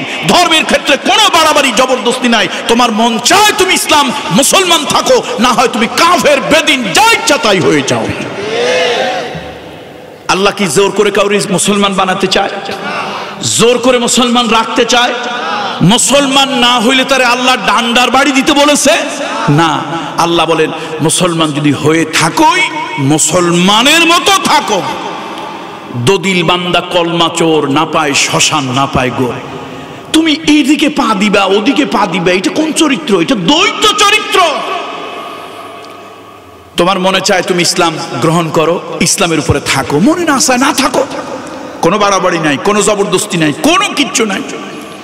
কিন্তু মুসলমান হয়ে তুমি ইসলামকে আঘাত করতে পারবে না, আক্রমণ করতে পারবে না। ইসলাম বলে তুমি বোঝো, জানো, শোনো, দেখো। আপনি বিয়ে করবেন, বিয়ে করার আগে 40টা মেয়ে দেখাও কিন্তু বৈধ। একটা দেখছেন পছন্দ হয় নাই, আর একটা দেখেন। ওইটা দেখছেন পছন্দ হয় নাই, আর একটা দেখেন। বাধা আসেনি কোনো? বাপ মাকে, কিরে তোর চোখ কিসের চোখ? এত মাইয়া দেখলি তারপরে তোর কিছুই হইল না, পছন্দ হইল না, তোর কপালে যে কি আছে আল্লাহই ভালো জানে। কয়দিন পর মেয়ে একটা পছন্দ হয়েছে, কয়েকদিন পর মেয়ে একটা পছন্দ হয়েছে। বাপ মাকে আরো ভালো করে বোঝ, 40টা তো আগে বাদ দিলি, ভালো করে বোঝ। কয় না মা বুঝছি, বাবা বুঝছি, দুলা ভাই বুঝেছি, আচ্ছা ঠিক আছে। বিয়ে হয়ে গেল, ইজাব কবুল। বিয়ে হওয়ার জন্য ঢাকঢোল পিটাতে হয় না, ইজাব কবুল। গার্ডিয়ান পক্ষ থেকে, অভিভাবকদের পক্ষ থেকে লোক থাকবে। এই বিবাহ অনৈতিকতা, এটা যেন লুকোচুরি না হয় সেজন্য সাক্ষী থাকবে। এবং ইসলামী শরিয়ত বলে প্রপোজ এন্ড অ্যাকসেপ্ট, ইজাব আর কবুল, অর্থাৎ ছেলে বা মেয়ের পক্ষ থেকে প্রস্তাব দেওয়া হবে তোমার সাথে এর বৈবাহিক সম্পর্ক হতে চায়, আরেকজন বলবে হ্যাঁ এটা গ্রহণযোগ্য অথবা গ্রহণ করলাম। এবং ইসলামী শরিয়ত বলেছে একটা নারীর জন্য তার সম্মানজনক একটা মোহর, তার সম্মানজনক, তার জন্য একটি সম্মানী মানি তার জন্য নির্ধারণ করা, এই হলো বিয়ে। বাস। এখন 40 মেয়ে দেখছে, 41টার জায়গায় গিয়ে পছন্দ হয়েছে। বাপ মা, ভাই ব্রাদার, দুলা ভাই, খালাতো ভাই, চাচতো ভাই সবাই বলছে ভাই আর একটু বোঝ। কয় না বোঝা হয়ে গেছে। বিয়ে হয়ে গেল, বাসর ঘরে গিয়ে এই লোকটা কয় যে না, বউ আমার পছন্দ হয় নাই। আচ্ছা বলেন তো, এখন বাপ মা এটা গ্রহণ করবে? ভাই ব্রাদার গ্রহণ করবে? কেউ গ্রহণ করতে চায় না। সবাই বলতেছে বেটা ফাইজলামি পাইছো, এই বউ নিয়ে তোর থাকতে হবে। কয় না, আমি এই বউ নিয়ে থাকবো না, এই বউ আমার পছন্দ হয় নাই। সবাই কয় না, তোর এই বউ নিয়েই থাকতে হবে। ছেলে সকালবেলা উঠে বললো তোমরা সবাই আমার দুশ্মন, সবাই আমার শত্রু। চলে গেল কোর্টে। ম্যাজিস্ট্রেট কোর্টে গিয়ে কয় স্যার আমি বউ ডিভোর্স দেবো। কেন? গতকালকে বিয়ে করছিলাম, পছন্দ হয় নাই। ম্যাজিস্ট্রেট কয় বেটা তোর মাথার তার ছেঁড়া, এই হয় যাবি পাবনা, না হলে যাবি বাড়িতে। এখন ম্যাজিস্ট্রেট মানলো না, আত্মীয় স্বজন কেউ মানলো না। কারণটা কি বলেন তো? তোমার দেখার সুযোগ ছিল, 40টা দেখছো, আরো 40টা দেখতে অসুবিধা কি? দেখার সুযোগ ছিল, কেউ তোমার জবরদস্তি করে নাই। তোমার এইটা পছন্দ না হয় ওইটা না, ওইটা না হয় ওইটা না। কিন্তু যখন জেনে বুঝে সম্পর্ক করেছো, ইজাব আর কবুল হয়েছে, এখন বাপ মা ভাই ব্রাদার সবাই বলে একটা ইজ্জতের ব্যাপার, সম্মানের ব্যাপার, ঐতিহ্যের ব্যাপার, কেউ এটাতে রাজি না। যখন রাষ্ট্রের কাছে গিয়ে অভিযোগ করলো, রাষ্ট্র কয় এটা সাংবিধানিক গণতন্ত্র, মানুষের মৌলিক অধিকারের হনন, এটা হবে না, হয় জেলে যাও না হলে বাড়ি যাও। কথা ঠিক কিনা বলেন? সুতরাং এই সলিমুদ্দিন, রাস্তায় রাস্তায় ঘুরিও না, আলেম ওলামা দেখলে বাঁকা চোখে তাকিও না, কোরআনের কথা শুনলে গায়ের মধ্যে অ্যালার্জি সৃষ্টি করিও না। তোমার ভালো লাগে ইসলাম গ্রহণ করো, না করলে না করো। ইসলাম বলে না তোমার গ্রহণ করতেই হবে, তোমার জোর জবরদস্তি করে ইসলাম তোমাকে গ্রহণ করতে হবে, মুসলমান তোমাকে থাকতে হবে, আল্লাহকে মানতেই হবে, কোরআন হাদিস মানতেই হবে। ইসলাম এই কথা বলেন। স্বেচ্ছা প্রণোদিত হয়ে উইলিংলি নিজের থেকে তুমি ইসলামকে যদি গ্রহণ করো, তাহলে ছাড়ার সুযোগ নাই। মুসলমানের নাম দিয়ে তসলিমা নাসরিনের যদি কাল হয়, কোরআন বলে ডাইরেক্ট কতল করা ওয়াজিব। তুই যা মনে নয় তুই তাই কর। ওই ম্যাজিস্ট্রেট কি বলছিল? হয় বাড়ি যা নইলে কই যা। আরে কথা কয় না, হয় বাড়ি যা নয় কই যা, জেলে যা। এটা ফাইজলামি পাইছো। তুই 40টা দেখছি, আরো 40টা দেখ, বাপ দাদা 14 গোষ্ঠী মিলে দেখ। দেখার পরে বিয়ে যখন হয়েছে, এখন আর অধিকার তোমার নাই যে তুমি তুড়ি দিয়ে তাকে বিদায় দেবে, ছেড়ে দেবে, সম্পর্ক ছিন্ন করবে। এটা চাইলেই সম্ভব নয়, এটা একটা কারণ থাকতে হবে, বৈধ রিজন। কোরআন বলেছে সেপারেশনের, ডিভাইডেশনের, তালাকের কোরআন বৈধ কিছু সিস্টেম রেখেছে। একটি হচ্ছে ফাইজুহুন্না, তাকে অ্যাডভাইস দেওয়া, উপদেশ দেওয়া, গুড অ্যাডভাইস। এরপরে হলো ফাজরিবুহুন্না, তাকে পানিশমেন্ট দেওয়া। ফাহজুরুহুন্না ফিল মাজাজির, এটা হচ্ছে একটা সাইকোলজিক্যাল মেথড, মনস্তাত্ত্বিক একটা সিস্টেম, মানসিক চাপ দিয়ে ঠিক করা। তাতেও যদি কাজ না হয়, সোশ্যাল আরবিট্রেশন আর ব্যবস্থা। ফাবাসু হাকামান মিন আহলিহি ওয়া হাকামান মিন আহলিহা। ইসলাম কিন্তু বিয়ে হওয়ার আগে 40টা পর্যন্ত দেখারও অনুমতি দিছে, নাকি দেয় নাই? ওলামা ইকরাম বলেন, আমার এক মেয়ে দেখছি, বিয়ের নিয়তে দেখছি, পছন্দ হয় নাই। আর একটা দেখা কি আমার জন্য হারাম? কোন নিয়তে দেখা জায়েজ? বিবাহের নিয়তে। 40টা পর্যন্ত দেখছি, পছন্দ হয় নাই। 41টা দেখা না জায়েজ, হারাম। কোন নিয়তে দেখা জায়েজ? বিবাহের নিয়তে। তাহলে ইসলাম তো আমাকে সুযোগ দিয়েছে, সলিমুদ্দিন তোর পছন্দ হয় না, আরো দেখ, দরকার হলে 1 লাখ দেখ। কিন্তু বিবাহ যখন একবার করেছো সলিমুদ্দিন, তাহলে আর ছাড়াছাড়ি নাই। যদি অবৈধ পন্থায় ছাড়তে চাও, হয় শান্তিতে বাড়ি যাও, না হলে কই যাও। ইসলাম বলে শোন, মুরগি চোরা, মুরগি চোর আছে না কিছু, ছাগল চোরা, শোন, ইসলাম ভালো না লাগলে ইসলাম গ্রহণ করছিস কেন? কেন ইসলামের নাম লাগিয়েছিস? ধোঁকাবাজি কেন করিস? স্পষ্ট স্বীকার কর, আমি ইসলাম মানি না, আমি মুসলমানের ভিতরে নাই, কিচ্ছু যায় আসে না। কিন্তু নিজের মুসলমান বলে দাবি করে, আবার কয় কি কয় আলেম ওলামারা নাকি ধর্মের অপব্যাখ্যা করে। আরে তোর স্কেল দিয়ে মাপলে তোর 3.5 হাত দেহের মধ্যে 1 ইঞ্চি সুন্নত নাই। তুই জুমার নামাজে যা, সবার পরে বের হ সবার আগে। সাপ্তাহিক নামাজ, জুমার নামাজ ছাড়া তোরে পাওয়া যায় না, জানাজার নামাজ ছাড়া তোরে পাওয়া যায় না, অক্তীয় নামাজ ছাড়া তোরে পাওয়া যায় না। তুই হঠাৎ করে মঞ্চে উঠে একটা ফতোয়া দিয়ে দিলি, কয় যে আলেমরা ধর্মের অপব্যাখ্যা করে। আরে ধর্ম যারা চর্চা করে তারাই তো ব্যাখ্যা করবে। একবার ডাক্তারের স্ট্রাইক করেছে, এবার একটা ফরমান এলো, ঠিক আছে ডাক্তার স্ট্রাইক করেছে, করুক, আগামীকালকে হসপিটালে ইঞ্জিনিয়াররা যাবে চিকিৎসা দেওয়ার জন্য। কারা যাবে? এখন রুগী তো বড় দুশ্চিন্তায় পড়ছে। এক রুগী আর এক রুগীর কয়, ভাই এত দুশ্চিন্তা করিস কেন? ও বেটারা তো বড় বড় শিক্ষিত, বুয়েট থেকে পাশ করা।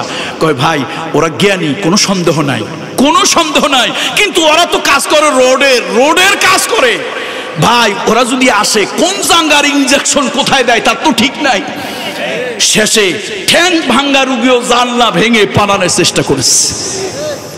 সুতরাং ধর্মকর্মের চর্চা তোমার কাছে নাই, তোমার দেহে ধর্ম নাই, তোমার ব্যক্তি পরিবার সমাজ জীবনে ধর্মের কোনো অনুশাসন প্রতিপালন নাই, আর তুমি উঠে বলো ধর্মের অপব্যাখ্যা। কি আজীব ব্যাপার। এই জন্য বলছিলাম আসুন আমরা সকলেই কম আর বেশি রোগী। কি বলছিলাম? একটা ঔষধ আরশে আজিম থেকে আসছে, দৈহিক রোগ এবং মানসিক রোগ। সেই রোগের একটা ঔষধ না, মহা ঔষধ। সে ঔষধটার নাম কি? কে বলেছেন? আল্লাহ বলেছেন। বলুন কে বলেছেন? আল্লাহ বলেছেন। বন্ধুরা আমার, মুরব্বীরা আমার, রাসূলুল্লাহ সাল্লাল্লাহু আলাইহি ওয়াসাল্লাম বললেন, আন্নাল কুরআন হুয়া হাবলুল্লাহ। কোরআন হলো আল্লাহর রশি, কোরআন হলো আল্লাহর রশি। এই রশিকে মজবুত করে ধরো। আবার কোরআন শরীফে আল্লাহ তাআলা বলছেন, ওয়াতাসিমু বিহাবলিল্লাহি জামিআন ওয়া লা তাফাররাকু। আমার বান্দা বান্দিরা আমার কোরআনের রশিদের মজবুত করে ধরো। সাহাবীরা বললেন, ইয়া রাসূলুল্লাহ, আল্লাহ তাআলা রশি মজবুত করে ধরতে বললেন। ওয়াতাসিমু বিহাবলিল্লাহি জামিআন ওয়া লা তাফাররাকু। আল্লাহ যে রশি মজবুত করে ধরতে বললেন, ইয়া রাসূলুল্লাহ, ওই রশিটা কোন রশি? ওটা কি 7 রশি না 8 রশি? হাদিসে রাসূলুল্লাহ কয় না, ওইটা 6 রশি 7 রশি 8 রশি না, ওইটা হলো কোরআন। আন্নাল কুরআন হুয়া হাবলুল্লাহ। ব্যাখ্যা কি আমার না নবীজির? ব্যাখ্যা কার? বিশ্বনবী মুহাম্মদ রাসূলুল্লাহ সাল্লাল্লাহু আলাইহি ওয়াসাল্লামের ব্যাখ্যা শোনো। কোরআন হলো আল্লাহর রশি, মজবুত করে তাকে ধরো। এখন একটা প্রশ্ন, কোরআনকে আল্লাহ রশি বললেন কেন? আল্লাহ নবী রশি বললেন কেন? আগেকার দিনে কুয়ার প্রচলন বেশি ছিল। আচ্ছা, কুয়ার মধ্যে পানি উঠানোর জন্য, কুয়ার মধ্যে কিছু পড়ে গেলে উঠানোর জন্য দরকার কি? রশি দিয়ে বালতি। এই জন্য রশি। এই পৃথিবী নামক কুয়ায় আদমের সন্তান তোমরা যারা এসেছো, শুনে রাখো, আদমের সন্তান তোমরা পৃথিবী নামক গ্রহে যারা এসেছো, যদি আল্লাহর জান্নাত তোমাদের ডেস্টিনেশন, আল্লাহর জান্নাত তোমাদের ঠিকানা যদি করতে চাও, তোমাদের ইসাল ইলাল মাতলুক যদি তোমাদের শেষ গন্তব্য আল্লাহর জান্নাত করতে চাও, কোরআন ছাড়া বিকল্প আর কোনো রাস্তা নাই। বন্ধুরা আমার, মুরব্বীরা আমার, ইউসুফ আলাইহিস সালাম তাকে ষড়যন্ত্র করে তার ভাইরা নিয়ে গেল, বাবার কাছ থেকে সুন্দর সুন্দর কথা বলে নিয়ে গেল। এবার ভাইরা ষড়যন্ত্র করলো তারে হত্যা করবে। হযরত ইয়াকুব আলাইহিস সালাম সন্তানদের ডেকে বললেন, ইউসুফ, তোমার ভাইরা তোমাকে নিতে চায়, তুমিও যেতে চাও, কিন্তু আমার দিল চায় না, আমার মন চায় না তোমাকে যেতে দেই। ও ইউসুফ, তুমি যদি বিপদে পড়ে যাও, মুসিবতে পড়ে যাও, খবরদার আল্লাহ তাআলাকে তুমি ভুলে যেও না। বিপদে পড়লে কার উপরে ভরসা? কে শিক্ষা দিলেন? তাহলে বিপদ থেকে উদ্ধার কি আল্লাহ করে না কোনো পীর বাবাই করে? খাজা বাবাই করে? দয়াল বাবাই করে? বাজার মাজারে করে? দুর্গা দরগায় করে? হিন্দু ভাইদের করতে পারে। আমি হিন্দু ভাইদের ব্যাপারে কিছু বলবো না, তার কারণ আমার ইসলাম আমাকে নিষেধ করেছে। রাসূলুল্লাহ বলেছেন, কারো দেব দেবী নিয়ে কথা বলো না, গালি দিও না। ইয়া রাসূলুল্লাহ, কেন? রাসূল বলছেন, তুমি যদি কারো দেব দেবী নিয়ে গালি দাও, তারা তোমার আল্লাহ রাসূল নিয়ে কথা বলবে। শুধু তাই নয়, রাসূলুল্লাহ বলেছেন, কোন মেজরিটি কোন সংখ্যা গরিষ্ঠ কোন ধর্মের লোকেরা সংখ্যালঘু কোন সম্প্রদায়ের উপরে যদি তারা নির্যাতন চালায়, তাদের ধর্ম কর্ম স্বাধীনতায় বাধা দেয়, আমি নবী মুহাম্মদ রাসূলুল্লাহ সাল্লাল্লাহু আলাইহি ওয়াসাল্লাম আল্লাহর আদালতে ওই সংখ্যালঘুদের পক্ষ নিয়ে সংখ্যা গরিষ্ঠদের বিরুদ্ধে আল্লাহর আদালতে নালিশ দেব। আল্লাহু আকবার বলুন। এর থেকে বড় কথা, বড় শিক্ষা পৃথিবীতে কে দিতে পেরেছে? এই জন্য আমরা হিন্দু ভাইদের ধর্ম, তাদের পূজা, তাদের ধর্মীয় অনুভূতি, তাদের দেবদেবী, এগুলো নিয়ে আমরা কখনো কোনো কথা বলি না। কেন বলি না? আমার রাসূল আমাকে নিষেধ করেছে, আমার ইসলাম আমাকে কি করেছে? নিষেধ করেছে। কিন্তু মুসলমানের জন্য শুনে রাখো, কোন দরগা আর কোন দুর্গা, কোন পীর আর কোন ফকির, কোন বাজার আর কোন মাজার তোমাকে কখনো কোন বিপদ থেকে বাঁচাতে পারবে না। ওয়া ইয়ামসাসকাল্লাহু বিদুররিন ফালা কাশিফা লাহু ইল্লা হুয়া। মুসলমান, তোমারে বাঁচাবে একমাত্র আল্লাহ। কে বাঁচাবে? ভরসা কার উপরে? আল্লাহর উপরে তোমার ভরসা হবে। খবরদার, না হলে কিন্তু তুমি মুশরিক হয়ে যাবে। ইয়াকুব আলাইহিস সালাম সন্তানকে যাওয়ার সময় একটা সবক দিয়া দিলেন, ও ইউসুফ, তুমি যেতে চাও, তোমার ভাইরাও তোমাকে নিতে চায়, কিন্তু আমি একটা ষড়যন্ত্রের গন্ধ দেখতেছি, আমার দিল তোমাকে যেতে দিতে চায় না। যদি তুমি কোনো বিপদে আপদে মুসিবতে যদি তুমি পড়ে যাও, খবরদার আল্লাহ তাআলাকে তুমি ভুলে যেও না। অনেক লম্বা কথা, আমি সেদিকে যাব না। রশি এটা বুঝাবো। বন্ধুরা আমার, ইউসুফ আলাইহিস সালামকে ভাইরা কুয়ার মধ্যে ফেলে দেবে। প্রথম সিদ্ধান্ত হলো হত্যা করবে। বড় ভাই বলল, দেখ আমরা নবীর সন্তান, যতই হোক এত নিচে আমরা নামতে পারি না যে আমাদের ভাইকে আমরা এরকম হত্যা করব। ওরে একটা কাজ কর, কুয়ার মধ্যে ফেলে রাখ, তারপরে চিন্তা করব কি করা যায়। তো কুয়ার মধ্যে কেমনে ফেলবে? একটা ডোল রশি দিয়ে বাঁধলো, ওই ডোলের মধ্যে ইউসুফ আলাইহিস সালামকে উঠালো। এবার তাকে আস্তে আস্তে রশি ধরে অনেক নিচে কুয়া, তো তার মধ্যে ফেলতেছে। একজন এসে বলল, মারবই যখন, এত আদর যত্ন করে মেরে লাভ কি? রশিটারে কাটতেছে। ইউসুফ আলাইহিস সালাম আকাশের দিকে তাকালেন, বাবার কথা মনে পড়ল। বাবা বলেছিলেন, ইউসুফ বিপদে আপদে বালা মুসিবতে যদি পড়ে যাও, খবরদার তুমি আল্লাহ তাআলাকে আগে স্মরণ করবে, আল্লাহর কাছে আশ্রয় চাইবে, আল্লাহর কাছে তুমি সাহায্য চাইবে। মাল্লাহুল মাওলা ফালাহুল কুল, মান কানা লিল্লাহি কানা আল্লাহু লাহু। তুমি যদি আল্লাহর প্রতি নিজেকে সুপর্দ করে দাও, আরশের মালিক আল্লাহ তাআলা তোমার জিম্মাদার হয়ে যাবে। ইউসুফ আলাইহিস সালামকে রশি দিয়ে ছেড়ে দেওয়া হলো। আল্লাহ তাআলা কুয়ার মধ্যে তার হেফাজত করলেন কুদরত দিয়া।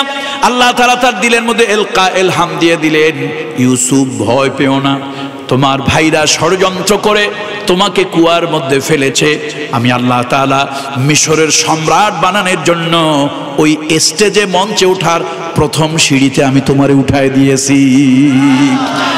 দেখেন কুদরতের খেলা, দেখেন কুদরতের খেলা, দেখেন রাখে আল্লাহ, মারে কে? মারে আল্লাহ, রাখে কে? আল্লাহর কুদরতের খেলা দেখেন। মিশর বাজারের বিশাল বড় এক ব্যবসায়ী, মার্চেন্ট ব্যবসায়ী, ওই ব্যবসায়ী তিনি মিশরের পথে রওনা হয়েছেন ব্যবসায়ী পণ্য নিয়ে। হঠাৎ তিনি পথ ভুলে গেলেন, পথ হারিয়ে গেলেন। মিশরে না গিয়ে তিনি কেনানে চলে আসলেন। কোথায়? কেনানে চলে আসলেন। এখন সবাই বলে, সর্বনাশ, আমরা তো কেনানে চলে আসছি, মিশরে যাওয়ার কথা ছিল। প্রাচীন সভ্যতার লীলাভূমি। আপনারা যারা সমাজ বিজ্ঞান পড়েছেন অথবা সমাজ বিজ্ঞানের ছাত্র যারা, তারা জানেন প্রাচীন সভ্যতার একটি হলো মিশরীয় সভ্যতা। ওই মিশরে সভ্যতা আদান প্রদান হতো। এটি একটা জায়গা, টার্মিং পয়েন্ট প্রাচ্য এবং পাশ্চাত্যের মধ্যে। মিশরে যাবে, আল্লাহ তাআলার কুদরত, ভুল করে আল্লাহ তাআলা তাকে কেনানে নিয়ে আসলেন। এবার সিদ্ধান্ত হলো রান্না বান্না করি, খাওয়া দাওয়া করি, বিশ্রাম করি দুই একদিন, অনেক কষ্ট হয়েছে। এরপরে আস্তে ধীরে আমরা রওনা হব কেনানের উদ্দেশ্যে, মিশরের উদ্দেশ্যে। এখন রান্না বান্না করতে গেলে পানি দরকার। তাদের দেশে নদী নাই, টিউবওয়েল নাই, কুয়া তালাশ করো। অনেক খোঁজাখুঁজি, কিছু সিমটম আলামত দেখে কুয়া একটা পেল। রশিটা ফেললো বালতি লাগাইয়া, রশি ফেললো কোন জায়গায়? কথা কয় না, কোন জায়গায়? কুয়ার মধ্যে রশিটা ফেললো। আল্লাহ তাআলা ইউসুফ আলাইহিস সালামকে ইলহাম দিয়ে দিলেন, ও ইউসুফ, এই রশি শক্ত করে ধরো, তোমার ভাইরা তোমাকে ষড়যন্ত্র করে হত্যা করতে চেয়েছে। আমি আল্লাহ তাআলা মিশরের সম্রাট তোমাকে বানাতে চাই, নির্ধারণ করে রেখেছি, তোমার তকদিরে, তোমার কপালে লিখে রেখেছি, তোমার ভাগ্যে লিখে রেখেছি। তুমি চিন্তা করি না, এই রশি শক্ত করে তুমি ধরো। এটা হলো তোমার ওই মঞ্চে ওঠার দ্বিতীয় সিঁড়ি। ইউসুফ আলাইহিস সালাম রশি ধরলেন, বালতির মধ্যে উঠলেন, বেচারা উপর থেকে টানে আর মনে মনে বলে, বাবার জন্মে এত ভারী পানি কোনোদিন পাই নাই, কোন দেশে আসলাম, কোন পানি। শেষ পর্যন্ত অনেক কষ্ট করে 2-4 জন মিলে টানাটানি করে যখন কুয়ার মুখের কাছে এনেছে, একটা চিৎকার মারলো। কোরআন শরীফ বলতেছে, সে যখন কুয়ার মুখের কাছে রশিটা এলো, বালতিটা এলো, একটা চিৎকার মারলো, ইয়া বুশরা হাদা গুনাম, কি আশ্চর্য, পানি তোলার জন্য বালতি রশি ফেললাম, পানির পরিবর্তে 14 তারিখের পূর্ণিমার চাঁদটা উঠে গেল। বন্ধুরা আমার, ওই কুয়া থেকে ওঠার জন্য রাস্তা যেমন রশি, ওই কুয়া থেকে ওঠার জন্য ব্যবস্থা যেমন রশি। আল্লাহ তাআলা বলেন, বান্দারে, পৃথিবী নামক গ্রহে আমি আল্লাহ তাআলা একটা রশি ছেড়ে দিয়েছি। কি ছেড়ে দিয়েছি? একটা রশি ছেড়ে দিয়েছি, আমার কোরআন নামক রশি, আমার কোরআন নামক রশি। আর এর ব্যাখ্যা হলো হাদিস। আল্লাহু আকবার। এই কোরআন নামক রশিটারে ও আমার বান্দা বান্দিরা শক্ত করে যদি কামড়ায় ধরো, 2 হাত দিয়ে জোর করে যদি ধরো, আমার বান্দা বান্দিরা শোনো, তোমাদের গন্তব্য, ডেস্টিনেশন হবে আমি আল্লাহ তাআলার জান্নাত। এই কোরআনকে আল্লাহ নবী বলেছেন, এই কোরআন হুজ্জাতুল লাকা ওয়া আলাইক। এই কোরআন হয় তোমার পক্ষে দলিল হবে অথবা তোমার বিপক্ষে চলে যাবে।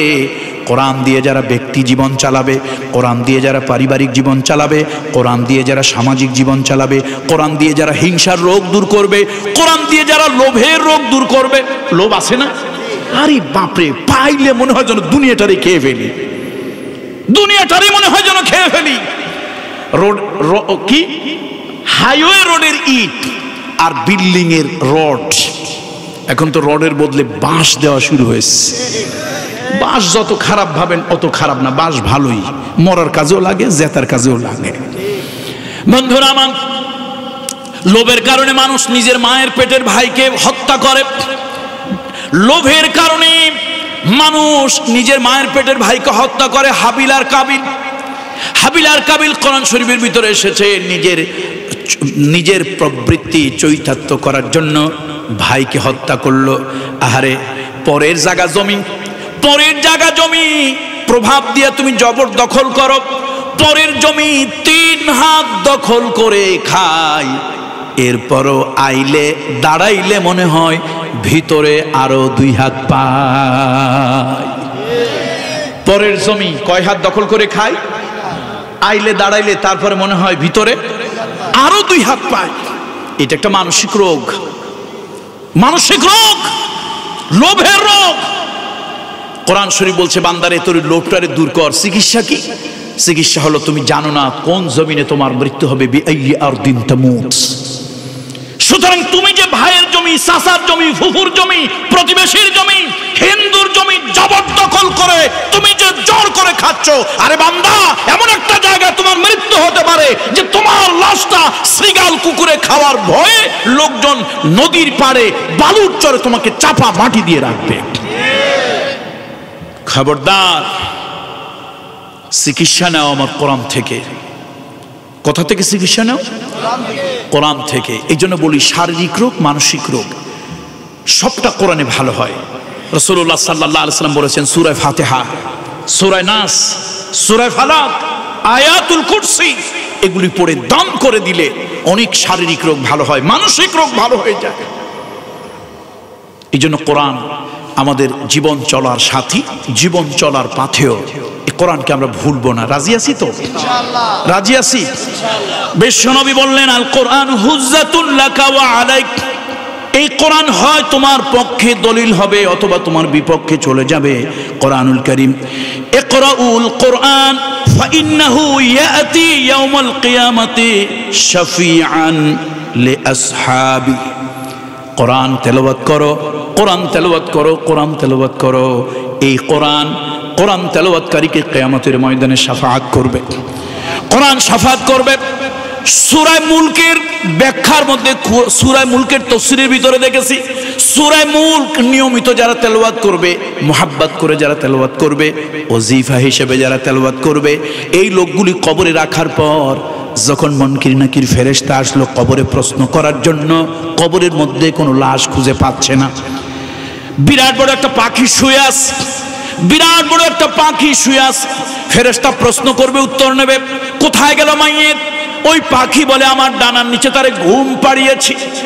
বলল, ও পাখি, তাকে বের করে দাও। তিনটা প্রশ্ন করব, মান রব্বুকা ওয়া মা দীনুকা ওয়া মান নাবিয়্যুকা, অথবা বলবো মা কুলতা তাকুলু বিহাযার রাজুল। এই তিন প্রশ্ন হবে। পাখি কয়, ডিস্টার্ব করিও না, সে আরামের ঘুম পেড়েছে, এই কাঁচা ঘুম ভাঙানো যাবে না। ফেরেশতা রাগ হয়ে যায়। এবার পাখি বলে, তোমার এতই যদি প্রয়োজন হয় আমার ডানার নিচ থেকে খুঁজে বের করো। ফেরেশতা তন্ন তন্ন করে খুঁজে বেড়াবে, মাইয়েতকে খুঁজে পাবে না, মাইয়েতকে খুঁজে পাবে না। এবার অবাক হয়ে বলবে, ও পাখি, কে তুমি, কি তোমার পরিচয়? পাখি বলবে, শোনো, আমি হলাম তার তামাম জীবনের মুহাব্বতের কোরআন তেলাওয়াতে কোরআন, আমি হলাম সূরা মুলক। শুনে রাখো, আমি কোরআন মাথার কাছে, শিয়রের কাছে, পায়ের কাছে পাহারা দেব। আমি কোরআন তাকে নিয়ে কিয়ামতের ময়দানে উঠব, আল্লাহর কাছে তাকে আমি শাফাআত করব, সুপারিশ করব, আল্লাহর জান্নাত পর্যন্ত পৌঁছায় দিয়ে তারপরে ছাড়ব। এই জন্য বলি, আসুন কোরআন পড়ি, কোরআন পড়ি, কোরআনের জীবন গড়ি, কোরআনের সমাজ গড়ি। কোরআনের সমাজ যদি গড়ি, তাহলে কন্যা দায়গ্রস্ত পিতার আর দুশ্চিন্তা হবে না। ছেলে বড় হয়েছে, ছেলের বাপ রাক্ষসের মতো, বল মাছের মতো হা করতেছে। কেন? কয়, মিয়া বিয়ে পাস করাইতে পয়সা খরচ হয় নাই, তো এখন উঠাবেন কেমনে? ছেলে কয়, বাপ যা নেবে নেবে, আমার একটা পালসার মোটরসাইকেল দরকার। আমার একটা কি দরকার? আরে কথা কয় না, আপনারা বোধহয় নেন না, এলাকায় বোধহয় এগুলো দেওয়াটা হয় না। পালসার মোটরসাইকেল লাগবে। ছেলের বাপকে আমার এই লাগবে, ওই লাগবে, মেয়ের বাপকে এই লাগবে, ইত্যাদি ইত্যাদি। আরে শোনো, তুমি যদি বিয়ে করে পালসার মোটরসাইকেল যদি দাবি করো, তো আমি তোমার জন্য একটা উপহার দিতে চাই। মেয়ের বাবাদেরকে বলে দেই, ছেলে আর ছেলের বাপের জন্য দুটা ভাঙা থাল দিয়ে দেবেন, ফোটা থাল। তারপরে আম্বরখানা বাজার আছে নাকি, তাম্বুলখানা বাজারের পাশে বাপ বেটা দুইজন বসবে, এই ফুটা থাল নিয়ে, আল্লাহ দে মাওলা দে। লোকেরা জিজ্ঞেস করুন, মিয়া ভিক্ষা করতেছো কেন?